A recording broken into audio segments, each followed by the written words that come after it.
Hello, my name's Dean Fontaine. I'm an F-150 Lightning owner, and welcome to my YouTube channel, The Lightning Guy, coming to you from the heart of oil country, right here in St. Albert, Alberta, Canada.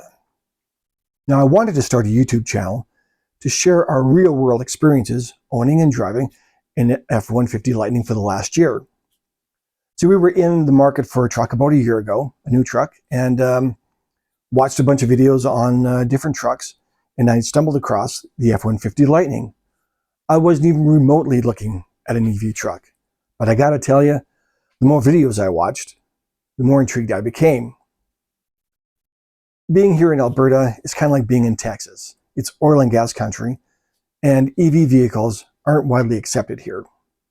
But watching the videos, and most of them were from the US, I became more and more intrigued, and I started to think, maybe this was the truck for us. So fast forward a few months, after watching all the videos on the performance of the F-150 Lightning, the build quality, charging infrastructure, how it's going to charge the vehicle, I became serious about getting an F-150 Lightning. Then I started comparing gas costs to charging the truck. See, my wife used our Ram 1500 for work, especially during the summer months, and we could spend upwards of $500 to $600 a month on fuel. So I compared that to charging the F-150 Lightning per month. And I gotta tell you, it started to make financial sense. I did the math, and it was much cheaper to charge the F-150 Lightning than it was to put gas in our Ram. So ultimately, would the truck work for us? Well, we still had a few questions we needed answers to. First off, how would it tow? We have a fifth wheel. Would our F-150 Lightning be able to tow the fifth wheel? After looking at the specs, watching some videos, the answer, yeah, shouldn't have any problems towing the fifth wheel. We only go maybe 2 to 2.5 hours away from home, to this lake over here or to our lake over there, maybe into the mountains a bit. But as far as we can tell, the truck should have no issues hauling our fifth wheel to our favorite spots. Now, what about the EV range? Because towing, you do lose about 40 to 50% of your EV range. Is the infrastructure there to get to our favorite spots and back home without any issues?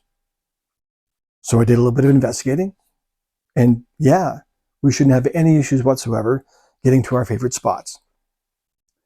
Now, one of the other issues about the truck we had to look at was the hauling capacity. My wife does use it for work. Does it have the hauling capacity for what she needs? And again, look at the specs, look at what she does. And again, yeah, shouldn't have any problems with hauling. So we have those questions answered. Everything's a good thumbs up. So now we come to the cost of the truck, purchasing the truck. Now up here in Canada, most of the trucks that they have here, the F-150 Lightnings, are Lariat and Platinums, which started at about $85,000 and up, which was way out of my price range. So I started looking at the XLT model. This is going to be a work truck after all, and we didn't need to spend a lot of money on all these extra bells and whistles and the pretty things, because it's going to be mostly a work truck. So we looked at the XLT model, standard battery or extended battery. Which one would we choose? We have to make that decision.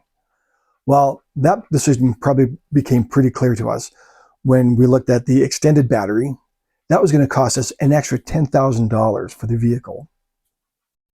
That kind of that made our choice kind of simple. I did the calculations for EV range, and I did that with the standard battery in mind. And I looked at our driving habits. Again, like most people, in and around town. Yeah, it seemed to work. The standard battery would work for us. Now, that won't be the case for some people. They need to drive further than us, and they need to have the extended battery, but it does come at a cost. So now we're looking at the XLT model with the standard battery. Now, with the dealer incentives, plus the $5,000 federal grant to purchase the vehicle, now the cost came into picture, and it was something that we could afford. So let's take it for a test drive. We did. We went down to our local dealer, took the XLT model out for a test drive. We were sold. The power, the ride comfort, the luxury, it was way more than we've ever had in any of our other trucks. And again, the technology that was in this truck was way more than we've ever had in any other vehicle. We were sold. This was the truck for us. So we purchased a brand new 2024 Ford F150 Lightning. And you know what? I think we're pretty happy with our buy. But now we need to charge this truck, and I want to be able to charge it at home. Now I'm the type of person who likes to do my homework, so while we were going through the process of buying the truck, I went online to do some research on some home chargers. Now I think I got a pretty good charger. Build quality seems to be pretty good. It was manufactured in North America, which was important to me, and I did get it on sale for about $400 Canadian, so that's about $300 American. And we're also quite lucky because we do have an electrician in the family. One of our son-in-laws is an electrician, so that did help us out quite a bit as well. I gave him the specs for the charger. He got everything together, and I helped him install the charger into our garage. It wasn't a big process, maybe 3.5 hours tops. We had to run the cable from our electrical panel just behind you, through the ceiling, and into the garage behind me. Again, about 3.5 hours tops. Maybe another half hour to program the charger, and we were set. We were good to go, and we could charge our truck from home. And I think that's an important thing to just discuss for a second, being able to charge your vehicle at home versus charging it out in public chargers. You can save so much money charging it at home and paying your rates that you get for your electricity instead of paying 4, sometimes 5 times more charging it on public chargers. In fact, if we didn't have a home charger, I don't think we would have ever purchased an EV truck. So that's a small snapshot of the process that we went through in purchasing our Ford F150 Lightning XLT. Now I just want to discuss briefly why we did buy the F150 Lightning. It's not just because we're eco-friendly, although we do like to do our part to help the planet. It's because this truck was the best fit for our needs. Not just the best EV truck, but the best truck, period. And I hope you follow me on my future videos as we go through the last year in owning the F150 Lightning and everything we did with our truck.